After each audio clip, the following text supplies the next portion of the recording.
लगता है उस अंधे मुनि के श्राप के फलीभूत होने का समय आ गया। पुत्र वियोग में तड़प तड़प कर तू भी मरे, तू भी मरे। कौन मुनि स्वामी? किसने श्राप दिया आपको? यह उस समय की बात है जब हमारा विवाह नहीं हुआ था। हम केवल युवराज थे। हमें शब्द भेदी बाण चलाने की कला आती थी। एक दिन हम शिकार को गए।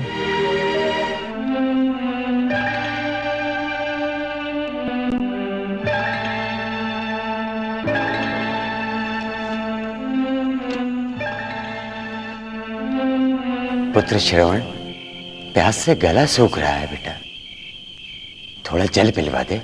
जी पिताजी। बेटा श्रवण, जी। पिताजी के लिए कहीं से इस कमंडल में जल भर ला।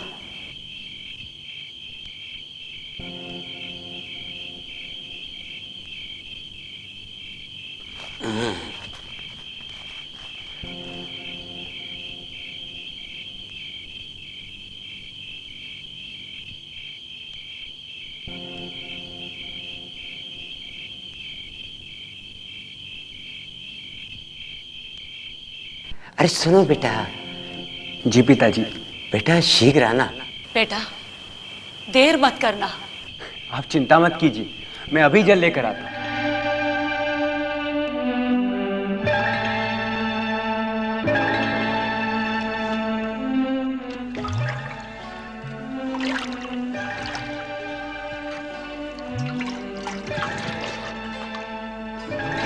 ऐसा लगता है सरयू घाट पर कोई हिंसक पशु जल पीने आया है। यदि इसका शीघ्र वध न किया गया तो यह नगर में प्रवेश कर प्रजा को हानि पहुंचा सकता है।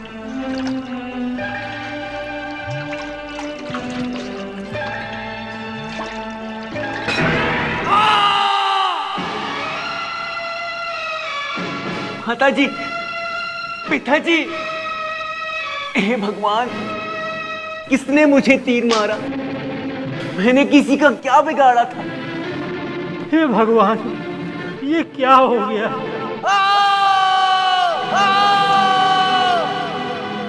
अरे वीर पुरुष, कौन हो तुम जिसने मुझ जैसे निरपराध की हत्या की? मुनि कुमार, मैं निर्दोष हूँ। निर्दोष? निरपराध को मारकर निर्दोष बनता है? ये सब भूल से हुआ। रघुवंशी तो स्वप्न में भी किसी निर्दोष पर प्रहार नहीं करते। रघुवंशी? हाँ, दशरथ, अयोध्या का युवराज। युवराज होकर भी तुमने ऐसा पाप किया? मेरे इस पाप का क्या प्रायश्चित होगा? मैं अपने प्राण देकर भी तुम्हारे प्राण की रक्षा करने तैयार हूँ। व्यर्थ युवराज, व्यर्थ। तुमने आज एक बाण से 3-3 हत्याएं की। मेरे माता पिता वृद्ध, दुर्बल और अंधे। मैं उनके लिए यहाँ पर जल लेने आया था।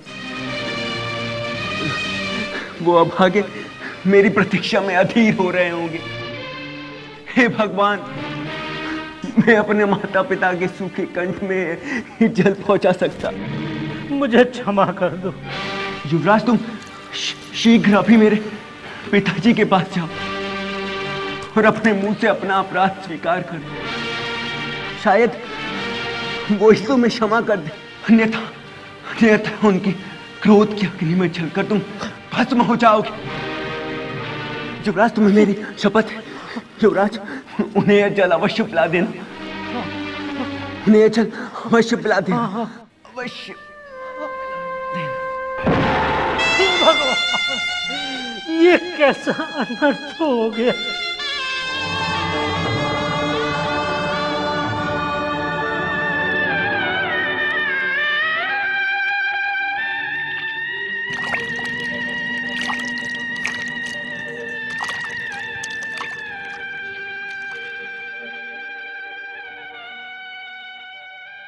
स्वामी।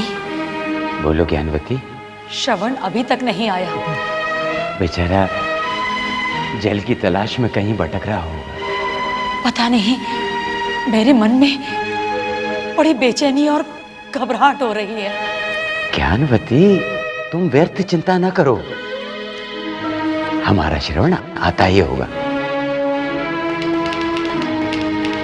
लगता है श्रवण आ गया। हाँ? श्रवण बेटा, आ गए तुम? तुम्हें आने में देर हो गई तो पता है तुम्हारी माता तुम्हारी चिंता करने लगी। मैंने उनसे कहा कि सरयू में स्नान कर रहा होगा, इसीलिए देर हुई ना बेटा। हम दोनों में से कोई भी तुमसे कुछ नहीं कहेगा। अरे देर हो गई तो हो जाने दे। तू तो बेटा हम दो निराधार निर्बल जीवों का जीवन आधार है। हम अंधों की आंख है, इन दुर्बल हाथों की लाठी है बेटा। ला अपने हाथों से जल पिलाकर हमारी आत्मा को शीतल कर दे बेटा। अरे नहीं नहीं, पहले अपने पिताजी को पिला।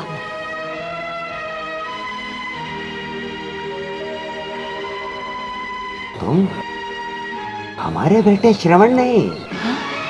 आपने ठीक कहा महात्मा, मैं आपका पुत्र नहीं हूँ। कौन हो तुम? मैं अयोध्या नरेश का पुत्र दशरथ हूँ। हमारा पुत्र श्रवण कहाँ है? आप ये जल ग्रहण कर लीजिए, उसी ने भेजा है। नहीं, हम जल केवल उसी के हाथों ग्रहण करेंगे। जाओ बेटा, मेरा श्रवण जहां कहीं भी हो उसे ढूंढ कर लाओ। जाओ जाओ बेटा। अब ये असंभव, अब ये असंभव है माता। श्रवण चला गया। क्या चला गया? लेकिन कहाँ? नहीं, ये झूठ है। उसे यदि स्वर्ग भी मिले तब भी वो हम दोनों को हंसाए छोड़कर नहीं जा सकता।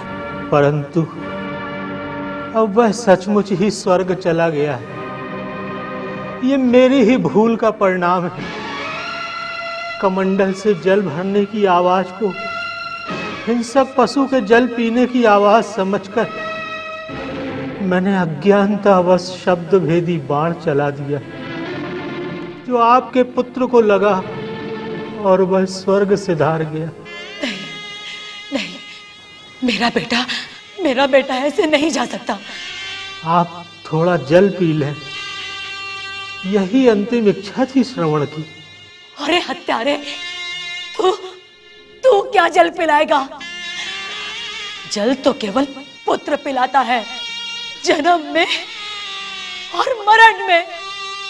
श्रवण मेरे लाल, मुझे छोड़कर मत जा मेरे लाल।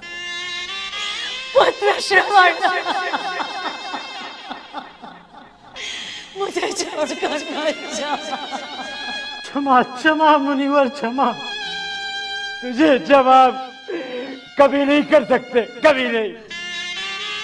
हे युवराज, अब हमें उस स्थान पर ले चलो जहां हमारे पुत्र का मृत शरीर है। हम अपने आज्ञाकारी पुत्र का स्पर्श करना चाहते हैं। श्रवण, आए मेरे लाल। चलो ज्ञानवती, चलो, हम पुत्र का स्पर्श करेंगे। युवराज, चलो चलो चलो।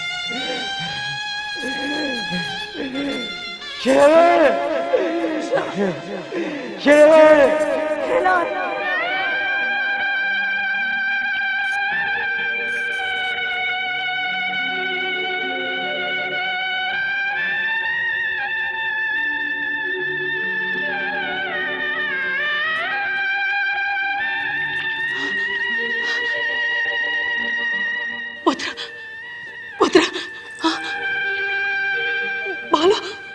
बोलो पुत्र,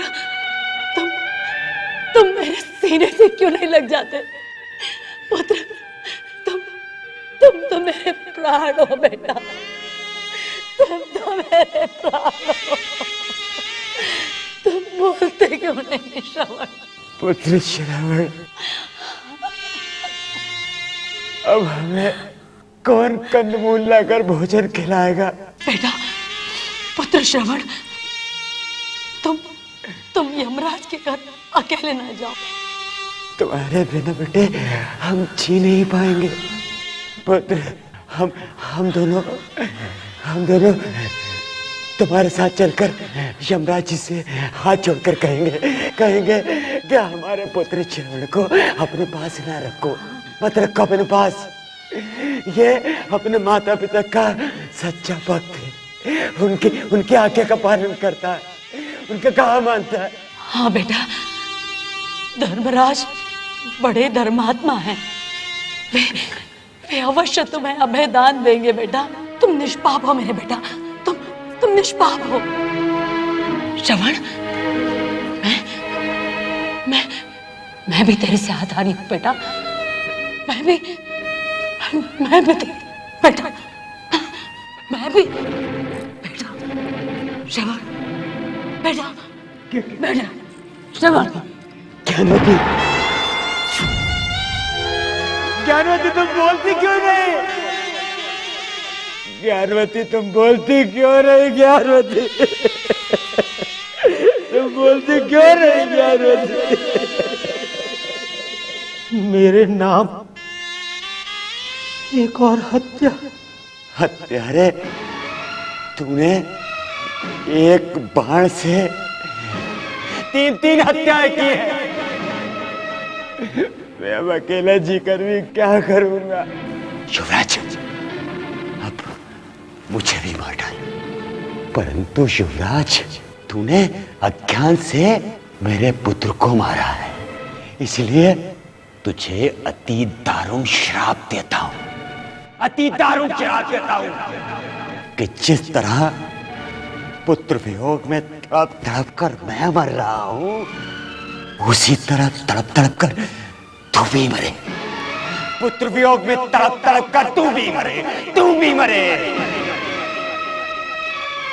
ज्ञानवती, मैं आ रहा हूं।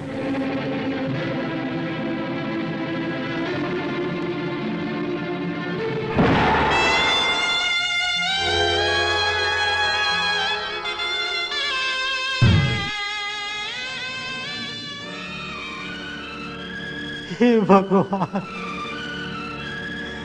ये तूने कैसा दंड दिया?